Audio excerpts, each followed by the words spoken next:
राम राम मंडळी, मी तुमचा ताना जक्के. महाराष्ट्राच्या राजकारणात सध्या वेट अँड वॉचची स्थिती आहे.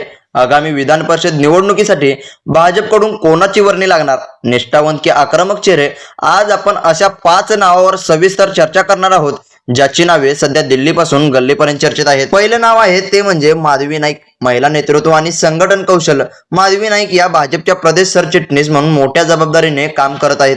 गेल्या अनेक वर्षापासून त्या पक्ष संघटनेत सक्रिय आहेत. चर्चेचं कारण म्हणजे भाजपने नेहमीच महिला नेतृत्वाला प्रोत्साहन दिलं आहे. चित्रा वाघ यांच्यानंतर सभागृहात पक्षाची बाजू मांडू शकणारा अभ्यासू महिला चेहरा म्हणून माधवी नाईक यांच्याकडे पाहिले जाते. आणि जमेची बाजू म्हणजे त्यांची संघटनात्मक बांधणी आणि महिला मतदारामध्ये असलेली पकड. जर पक्षाने महिला कोट्यातून विचार केला तर त्यांचे नाव सर्वात आघाडीवर असेल. आणि दुसरं नाव म्हणजे केशव उपाध्ये.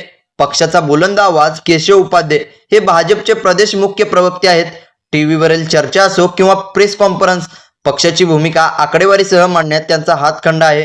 चर्चेचं कारण म्हणजे विधान परिषदेत अशा नेत्यांची गरज असते जो विरोधकांच्या आरोपांना वैचारिक आणि तांत्रिक उत्तर देऊ शकेल. आणि जमेची बाजू म्हणजे देवेंद्र फडणवीस यांचे विश्वासू आणि मीडिया मॅनेजमेंट मधील त्यांचे प्रदीर्घ अनुभव. दीर्घकाळ पडद्यामागे राहून काम करणाऱ्या या नेत्याला आता प्रत्यक्ष सभागृहात संधी मिळण्याची शक्यता नाकारता येत नाही. आणि तिसरं नाव आहे ते म्हणजे रणजितसिंह निंबाळकर.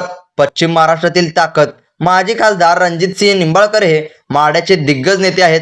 लोकसभा निवडणुकीतील निकालानंतर त्यांचे पुनर्वसन करणे पक्षासाठी महत्त्वाचे आहे. चर्चेचं कारण म्हणजे निंबाळकर यांनी पश्चिम महाराष्ट्र, विशेषतः सोलापूर आणि सातारा पट्ट्यात भाजपची ताकद वाढवली आहे. त्यांना विधान परिषदेवर घेऊन पक्ष या भागातील आपली पकड अधिक मजबूत करू इच्छितो. जमेची बाजू म्हणजे धैर्यशील मोहिते पाटील यांच्या विरोधात त्यांनी दिलेली लढत आणि साखर पट्ट्यातील त्यांचे राजकीय वजन, यामुळे त्यांची सुद्धा वर्णी विधान परिषद लागू शकते.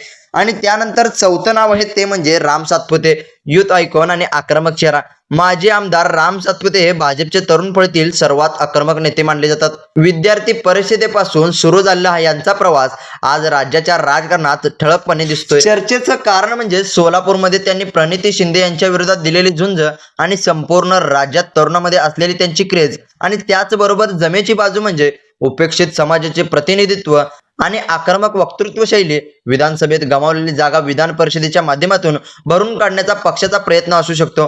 आणि त्यानंतर 5वं नाव आहे ते म्हणजे ब्रह्मानंद पळकर. पळकर बंधूंची नवी खेळी. आणि सध्या सर्वात जास्त चर्चेत असलेलं नाव म्हणजे ब्रह्मानंद पळकर. आमदार गोपीचंद पळकर यांचे बंधू म्हणून त्यांची ओळख असली तरी सांगली खानापूर पट्ट्यात त्यांचे स्वतःचे स्वतंत्र अस्तित्व आहे. चर्चेचं कारण म्हणजे गोपीचंद पळकर यांनी ज्या पद्धतीने धनगर आरक्षणाचा मुद्दा आणि महायुतीची बाजू लावून धरली आहे, त्याचे फळ म्हणून पळकर कुटुंबाला ही संधी मिळू शकते. जमेची बाजू म्हणजे ब्रह्मानंद पळकर हे स्थानिक स्वराज्य संस्थेच्या निवडणुकीत किंगमेकर ठरले होते. सांगली जिल्ह्यात भाजपला बळकट करण्यासाठी आणि धनगर समाजाचे एक गटामध्ये कायम ठेवण्यासाठी त्यांच्या नावात चर्चा आता सध्या जोर धरत आहे. निष्कर्ष, या 5 नेत्यामध्ये कमालीची स्पर्धा आहे. कोणाला अनुभवाचा फायदा मिळेल तर कोणाला राजकीय समीकरणाचा.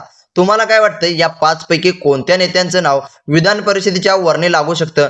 तुम्हाला काय वाटतंय तुम्ही कमेंट्समध्ये नक्की कळवा. आणि अशाच व्हिडिओसाठी आपल्या चॅनलला सबस्क्राईब करायला विसरू नका, कारण मित्रांनो अशाच प्रकारचे नवनवीन व्हिडिओ आपल्या चॅनलवर येत असतात. त्यामुळे मित्रांनो आपल्या चॅनलला सबस्क्राईब करायला विसरू नका. धन्यवाद मित्रांनो. जय हिंद, जय महाराष्ट्र.